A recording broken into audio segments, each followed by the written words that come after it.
하나님께서는 그 애굽 왕 바로에게 그 장자 죽음의 재앙을 경고하셨습니다. 지금까지 우리가 10가지 마지막 재앙까지 지금 살펴보는데요, 다른 재앙들은 모두 다 모세를 통해서 하나님이 재앙을 내리셨어요. 모세가 지팡이를 내리친다든지, 모세가 손을 펴서 높이 든다든지, 모세를 통해서 재앙을 내리셨어요. 그런데 이 장자의 죽음, 이 재앙은 하나님께서 직접 하시겠다고 말씀하십니다.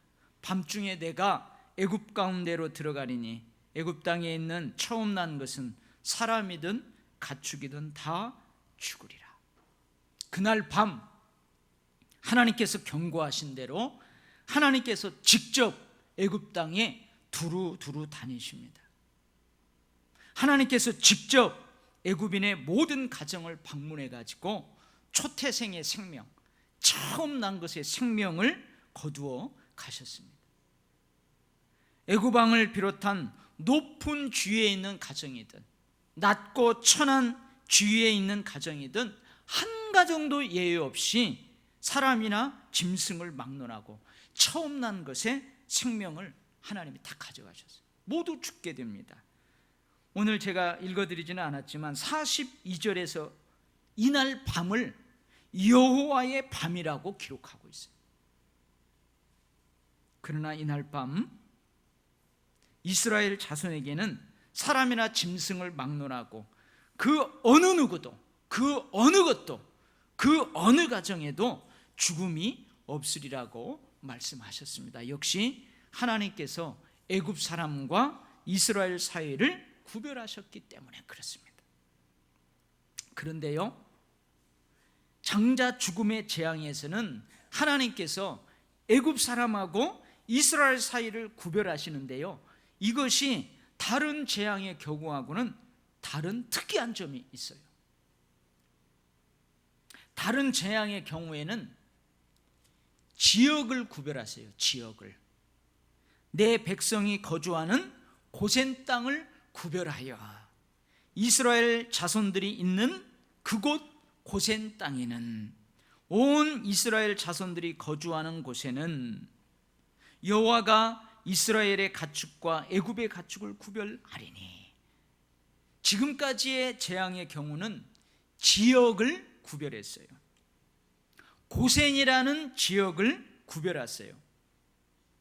그럼 왜 다른 지역이 아니고 이 고센이라는 지역을 구별해 가지고 거기에는 재앙이 임하지 못하도록 했을까? 왜 그래요? 이유는 단 한 가지예요. 이스라엘 자손이 거기에 거주하기 때문에 그래요. 이스라엘 자손이 거기에 살고 있는 지역이기 때문에 하나님이 그 지역을 구별했어요.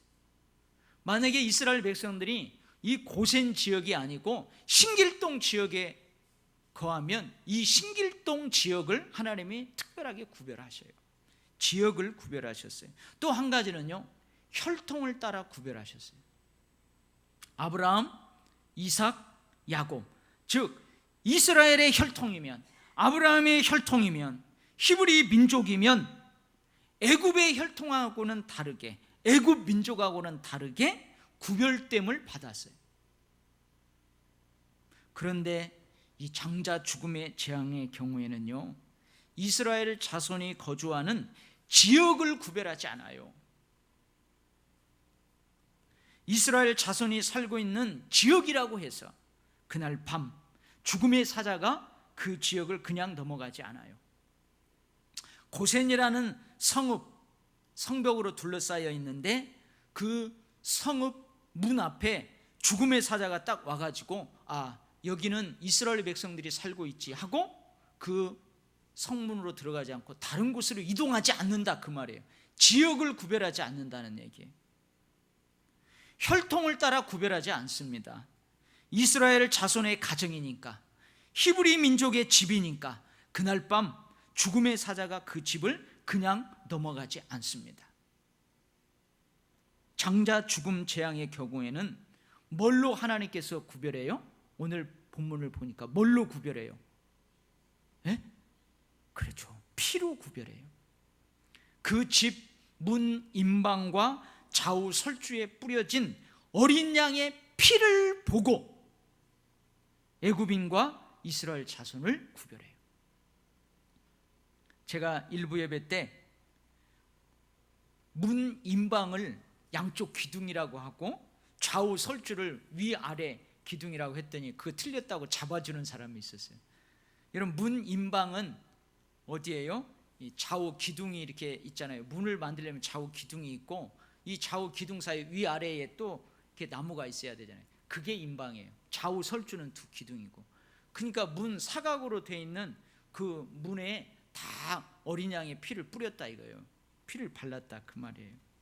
그날 밤 준비해 두었던 흠없고 일련된 수컷 어린 양을 잡으라고 말씀하세요. 사흘을 준비해야 돼요. 사흘 전에 흠없고 일련된 수컷. 왜 일련된 수컷일까? 제가 찾아보니까요, 일련된 수컷이 가장 아름답대요. 고기 잡아서 먹으면 가장 맛있대요. 그래서 가장 귀한 때가 그때래요.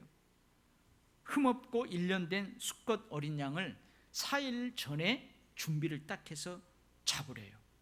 그 어린 양의 피를 집 좌우 문설주와 임방에 바르라고 말씀하세요. 13절 말씀입니다.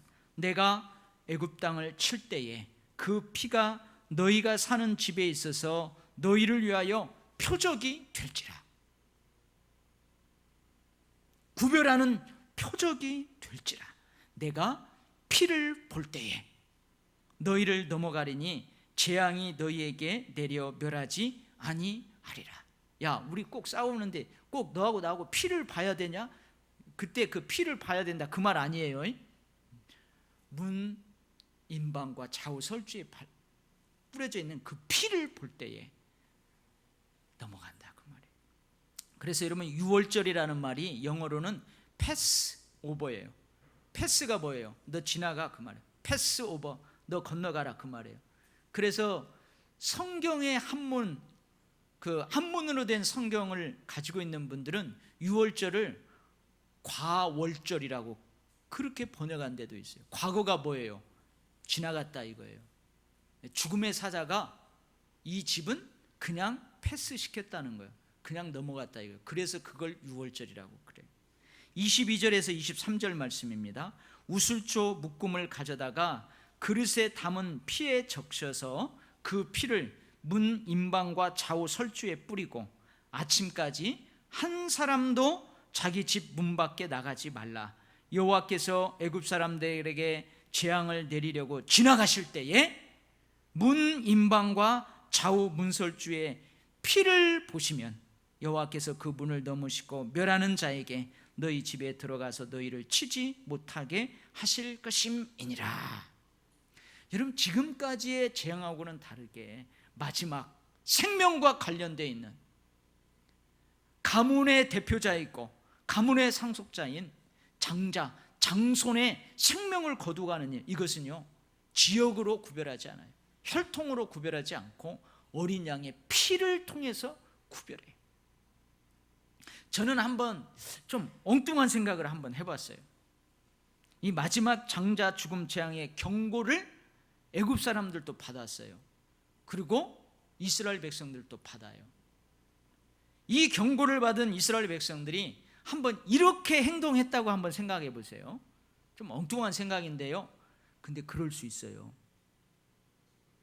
난 고센 땅에 살고 있으니 괜찮아. 어린 양의 피를 뿌리지 않아도 돼. 지난번 재앙 때에도 고센 땅은 괜찮았는데 뭘. 나는 아브라함의 자손이야. 직계 자손이야. 이스라엘의 직계 후손이야. 히브리 민족인데 우리 집은 괜찮아. 난 괜찮아. 설령 어린 양의 피를 문에 뿌렸다 하더라도 그날 밤 그 집의 장자가, 장손이 난 이스라엘 후손이니까 괜찮아 하면서 자기 집 문 밖으로 나갔다고 한번 생각을 해보세요. 한번 생각을 해보세요. 여러분, 이스라엘 자손이지만 고센 땅에 살고 있지만 모세를 통해 하나님께서 주신 말씀대로 그날 밤 어린 양을 죽여 그 피를 문에 뿌리지 않았어요. 설령 어린 양의 피를 뿌렸다 하더라도 그 집 문 밖으로 나와서 싸돌아다녀요. 이런 이스라엘 자손의 집안의 장자는 어떻게 됐을까요? 어떻게 될 것 같아요? 집 문 밖으로 나와가지고 싸돌아다니는 이스라엘 자손의 장자는 어떻게 될 것 같아요? 어떻게 될까요? 죽을까요? 살까요? 잘 모르겠어요? 그러면요, 제가 한번 여러분들이 예측해 볼 수 있는 말씀을 한 구절 읽어 드릴게요.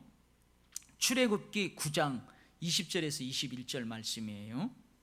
바로의 신하 중에 여호와의 말씀을 두려워하는 자들은 그 종들과 가축을 집으로 피하여 들였으나 여호와의 말씀을 마음에 두지 아니하는 사람은 그의 종들과 가축을 들에 그대로 두었더라. 무슨 말씀이에요? 우박 재앙을 애굽에 내리는데 그것을 피한 사람들이 있다는 거예요. 누가 피했다고요? 비록 애굽 사람이지만 하나님의 말씀을 두려워하는 사람, 하나님의 말씀을 마음에 둔 사람, 그 사람들은요 우박 재앙을 피했다 그 말이에요. 장자 죽음 재앙의 경우 이 말씀을 한번 이스라엘 자손에게 적용해 봅니다. 바로의 신하 중에를 이렇게 한번 바꿔봐요. 이스라엘 자손 중에 여호와의 말씀을 마음에 두지 아니하는 사람은 어린 양의 피를 문에 뿌리지 않았더라. 이스라엘 자손 중에 여호와의 말씀을 두려워하지 않는 자들은 집 문 밖으로 나가 돌아다녔더라. 그런 이스라엘 가정의 장자 장손들은 어떻게 됐을까요? 어떻게 됐을 것 같아요? 반대로요, 장자 죽음 재앙이 실행되는 그날 밤 애굽인의 가정 중에 장자 죽음 재앙의 경고를 듣고 그 하나님의 말씀을 마음에 두고 너무 두렵고 떨리는 지엄한 말씀으로 받고 문에 어린 양의 피가 뿌려진 이스라엘 자손의 집으로 피해 들어왔어요. 옆집에 피해 들어왔어요. 그리고 그날 밤 이 애굽인이 절대로 그 어린 양의 피가 발라진 집 문 밖으로 나가지 않아요. 그렇다면 여러분, 그 애굽집 가정의 장소는 어떻게 됐을까요? 여러분, 출애굽기 9장 20절에서 21절 그 말씀을 근거로 우리는 충분히 예측해 볼 수 있어요. 사랑하는 성도 여러분, 마지막 장자 죽음 재앙에서도 하나님께서 애굽 사람과 이스라엘 사람을 분명하게 구별하셨어요. 그러나 다른 재앙의 경우처럼 지역을 따라 구별하지 않았어요. 혈통을 따라 구별하지 않았어요. 어린 양의 피를 보고 구별하셨어요. 하나님의 경고를 지엄하게 듣고 순종한 그 사람이 그날 밤에 어린 양을 잡아 문에 뿌린 그 어린 양의 피를 보고 죽음의 사자가 그 집을 넘어가요. 그 안에 누가 있든 상관없어요. 어린 양의 피를 보고 그냥 넘어가요. 어린 양의 피가 뿌려진 그 집 문 밖으로 한 발자국도 나가지 않는 사람이 장자 죽음의 재앙을 머리털 하나 상하지 않고 넘어갔어요. 할렐루야. 그래서요, 이러한 그날 밤을 성경은 여호와의 밤이라고 기록하고 있어요. 여호와의 밤. 근데요, 이 여호와의 밤은 구원의 밤이면서 또한 심판의 밤이에요. 이 12절 말씀이에요. 애굽 땅에 있는 모든 처음 난 것을 내가 다 치고 애굽의 모든 신을 내가 심판하리라. 여호와의 밤은요, 그날 밤 여호와의 밤은 심판의 날이에요. 27절 말씀이에요. 여호와께서 애굽 사람에게 재앙을 내리실 때에 애굽에 있는 이스라엘 자손의 집을 넘으사 우리의 집을 구원하셨는지라. 여러분, 여호와의 밤은 구원의 밤이에요. 여호와의 밤은 어린 양의 피를 뿌린 이스라엘에게는 구원의 밤이에요. 그런데 반면에 애굽 사람들에게, 그들에게는 심판의 밤이에요. 여러분, 오늘 간단하게 기록해 놓고 있지만 그날 밤을 구원의 밤으로 보내는 이스라엘 백성들의 가정을 한번 살펴보세요. 모든 이스라엘 자손의 집에 불이 켜집니다. 환하게 불이 켜집니다. 문에 어린 양의 피가 뿌려진 그 집안에서 가족들끼리, 여러분, 어린 양, 1년 된 어린 양이 너무 많아요. 우리 식구가 먹기에 너무 많아요. 그러면 옆집하고 함께 그 먹을 만큼 이웃들을 모아요. 한 마리가 이렇게 큰데 우리 집 식구가 적어, 저 집도 적어. 그러면은 두세 집이 함께 모여서 그것을 먹어요. 그래서 가족들이, 때로는 이웃들이 함께 모여서 그 어린 양의 피를 바르고 그 안에서 음식을 나누고 있어요. 430년간 억압과 고통에 노예해서 이제 해방된다는 그 기쁨으로 하나님께 감사하면서 서로 축하하면서 짧지만 급하지만 함께 음식을 나누고 있어요. 뿌려진 어린 양의 피가 죽음의 사자를 그냥 지나가게 한다 말씀하셨으니 두려움이 없어요. 너무나 평안해요. 근데요, 이렇게 두려움 없이 평안하게 기쁨으로 음식을 함께 나누려고 있는 그 바로 옆집, 애굽의 옆집에서는요, 그날 밤 어떤 일이 일어나느냐? 모든 애굽의 집에도 불이 켜져요. 환하게 불이 켜져요. 모든 애굽인들이 일어나고 모든 애굽인들이 큰 소리로 울부짖어요. 깨어 일어나 외양간에 가봤더니요, 처음 난 짐승들은 다 죽어 있는 거예요.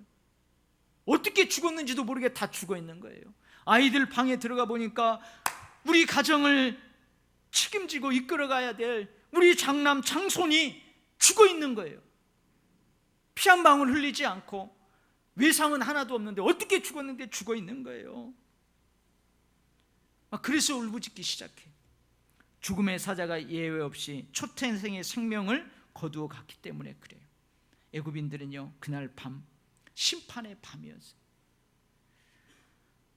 여러분, 어린 양의 피를 사이에 두고 한 가정은 구원의 밤으로 그날 밤을 지새우고 한 가정은 심판의 밤으로 그날 밤을 지새우고. 여러분, 너무 잔인하지 않아요? 지금 옆집에서는요, 초상집이에요. 생떼 같은 아들이 죽었어요. 너무너무 가슴이 찢어지는 슬픔이 있어요. 근데 옆집에서는요, 음식을 나누면서 기뻐하고 즐거워하고 있어요. 이거 너무 잔인한 거 아니에요? 너무 잔인해요. 그러나 성도 여러분, 잔인해도 어쩔 수 없어요. 마지막 여호와의 밤은 이런 거예요. 최후의 심판은 이런 거예요. 최후의 구원은 이런 거예요. 마지막 여호와의 밤에 동시에 있게 될 심판과 구원은 여러분 이런 거예요. 하나님의 선택받은 이스라엘 백성들을 애굽의 압제와 고통으로부터 약속의 땅으로 인도하는 해방과 구원의 사건이 바로 이 출애굽 사건이에요. 죄의 압제와 고통에서 생명으로 인도하시는 구원의 사건이 바로 예수 그리스도의 십자가 사건이에요. 그래서 구약의 출애굽기 사건은 신약의 십자가 사건의 예표예요. 그림자예요.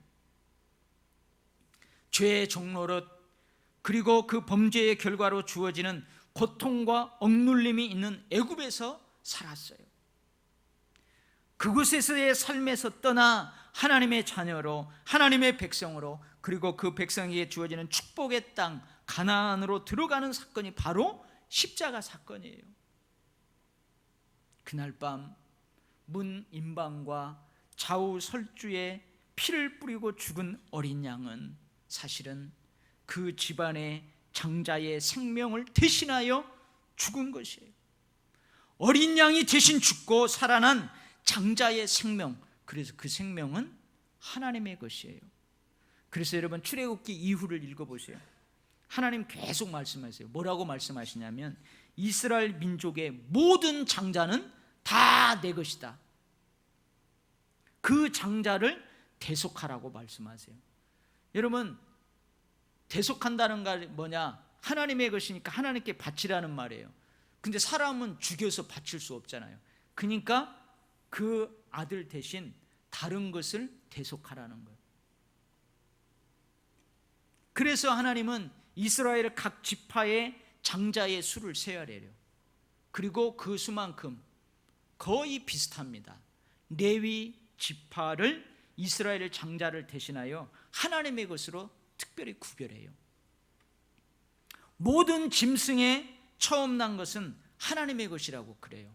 그래서요, 역시 하나님께 바치라고 그래요. 아무도 손댈 수 없어요. 처음 난 거 하나님의 것이에요.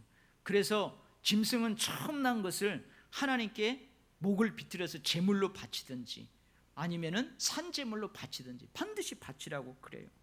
모든 과일, 곡식에 처음 익은 거 그거 아무도 손 못 대요. 그거 하나님께 바치라고 그래요. 왜? 하나님 것이기 때문에 그래요. 역시 그거 하나님의 것이란 말이에요. 신약 성경 여러 곳에서 온 인류의 죄를 친히 지시고 십자가에서 피 흘려 죽으신 예수님을 어린 양이라고 말씀하세요. 그날 밤 여호와의 밤에 문 임방과 좌우 설주에 피가 뿌려진 유월절 양이라고 말씀하세요. 보라, 세상 죄를 지고 가는 하나님의 어린 양이로다. 우리의 유월절 양 곧 그리스도께서 희생되셨느니라. 할렐루야. 우리가 죽어야 되는데 예수 그리스도께서 우리 대신 죽으셨어요. 우리가 예수 그리스도의 피로 말미암아 죄사함을 받았어요. 우리가 예수 그리스도의 피로 말미암아 의롭다 하심을 받았어요. 진노하심에서 구원을 받았어요. 예수 그리스도의 피로 말미암아 우리는 하나님의 것이 되었어요. 이것은요, 우리를 향한 하나님의 풍성한 은혜입니다. 할렐루야. 사랑하는 성도 여러분, 그날 밤 죽음의 사자는 오직 문 임방과 좌우에 있는 어린 양의 피를 보고 그 집 사람들의 머리털 하나도 건드리지 못하고 그냥 넘어갔어요. 고센 땅이기 때문이 아니에요. 혈통적으로 아브라함의 자손이기 때문이 아니에요. 혈통적으로 이스라엘 자손이기 때문이 아니에요. 오직 하나님께서 말씀하신 대로 뿌려진 어린 양의 피 때문이에요. 오직 예수 그리스도의 보혈만이 우리의 구원이십니다. 우리의 구원은 오직 한 분 예수 그리스도로 말미암습니다. 다른 이로서는 구원을 받을 수 없나니 천하 사람 중에 구원을 받을 만한 다른 이름을 우리에게 주신 일이 없습니다. 할렐루야.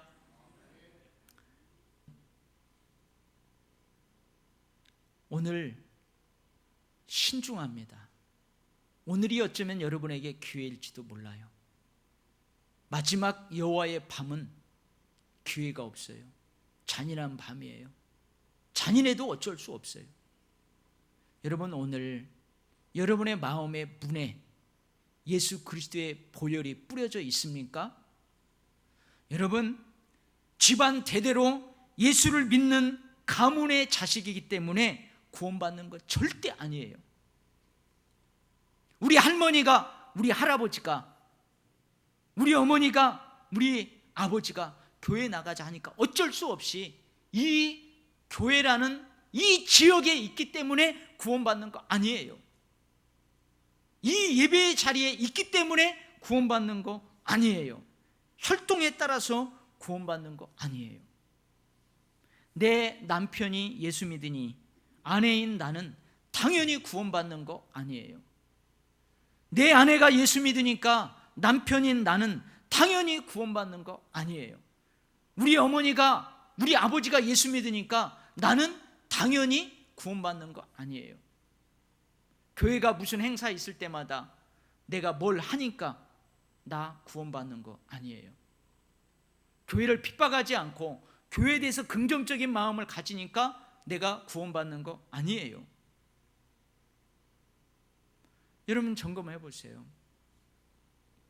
예수 그리스도를 영접하는 자, 비록 내 마음에 무엇이 있든지, 내 마음에 더러운 아주 수악한 것이 있든지 악한 것이 있든지, 여러분 마음의 문을 열고 주님만이 그 죄를 해결할 수 있습니다 하고 환영하고 영접한 사람, 예수 그리스도를 구주로 믿는 사람, 그 사람만이 하나님의 자녀가 되는 권세를 주신다고 말씀하셨어요.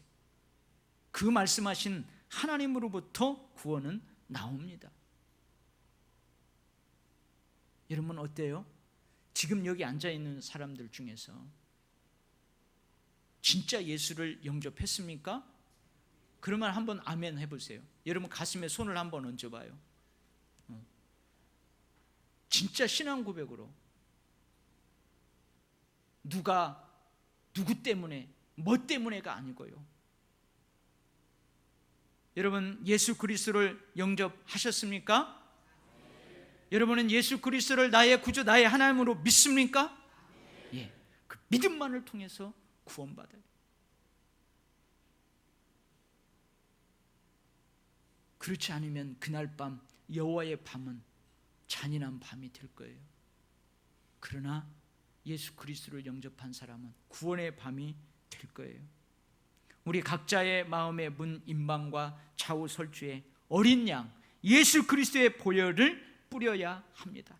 절대로 그 지품 밖으로 나가면 안 됩니다. 여러분 예수 그리스도 안에 거하시기를 바랍니다. 예수 그리스도의 사랑 안에 거하시기를 바랍니다. 예수 그리스도의 말씀 안에 거하시기를 바랍니다. 할렐루야.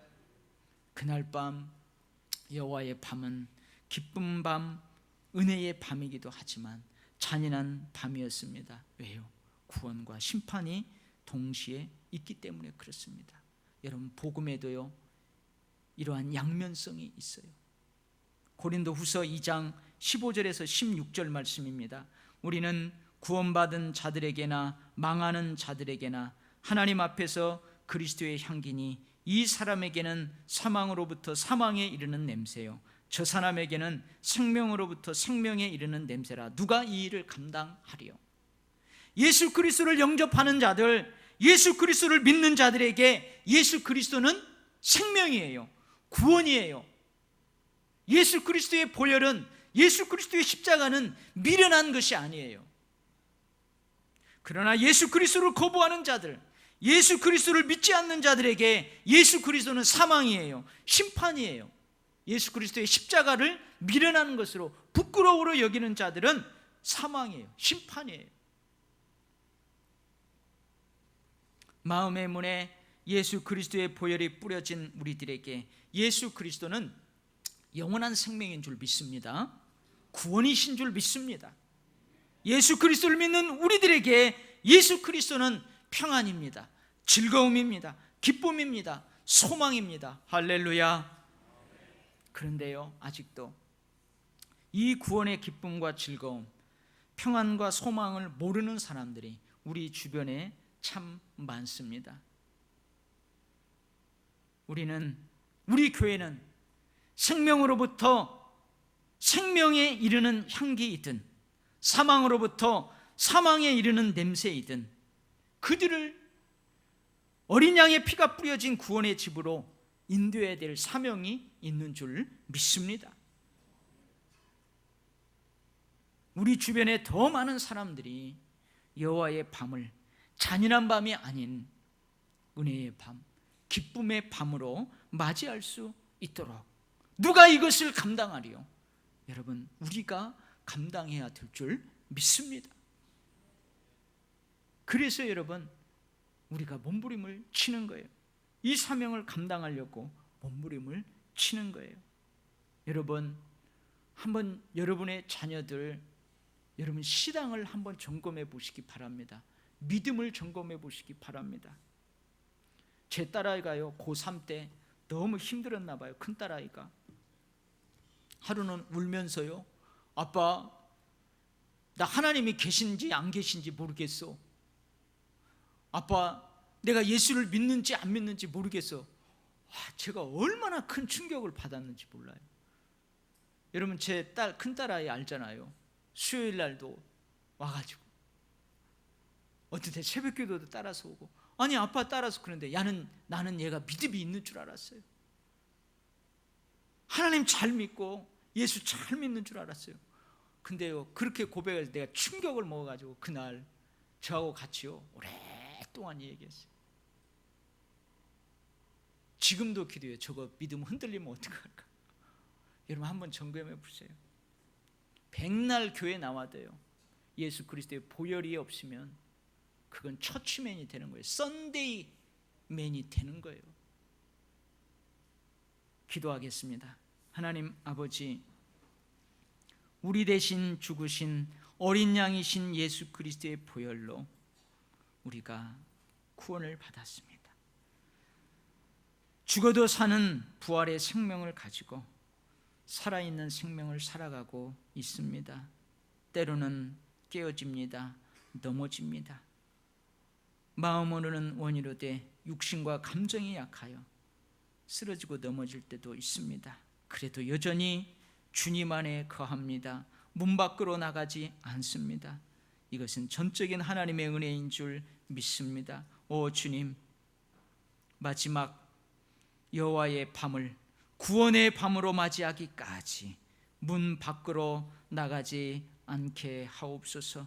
예수 그리스도를 떠나지 않게 하옵소서. 예수 그리스도를 떠나서 싸돌아다니지 않고 예수 그리스도께 꼭 붙어있게 하옵소서. 오 주님, 우리는 냄새든 향기든 이것을 감당해야 됩니다. 주님, 많은 사람들이 여호와의 밤을 은혜의 밤, 기쁨의 밤, 구원의 밤으로 맞이할 수 있도록 먼저 은혜를 받은 구원받은 저희들이 이것을 감당하게 하여 주시옵소서. 우리 교회가 이것을 감당하게 하여 주시옵소서. 그래서 우리가 살아가는 주변, 우리 교회가 세워지는 이 주변 지역에 예수 믿는 사람들이 더 많아지게 하시고 문 임방과 좌우 설주에 예수 그리스도의 보혈이 뿌려진 가정들이 더욱더 많아지기를 원하오니 우리를 사용하여 주시고 우리로 감당케 하여 주시옵소서. 예수님 이름으로 기도하옵나이다. 아멘.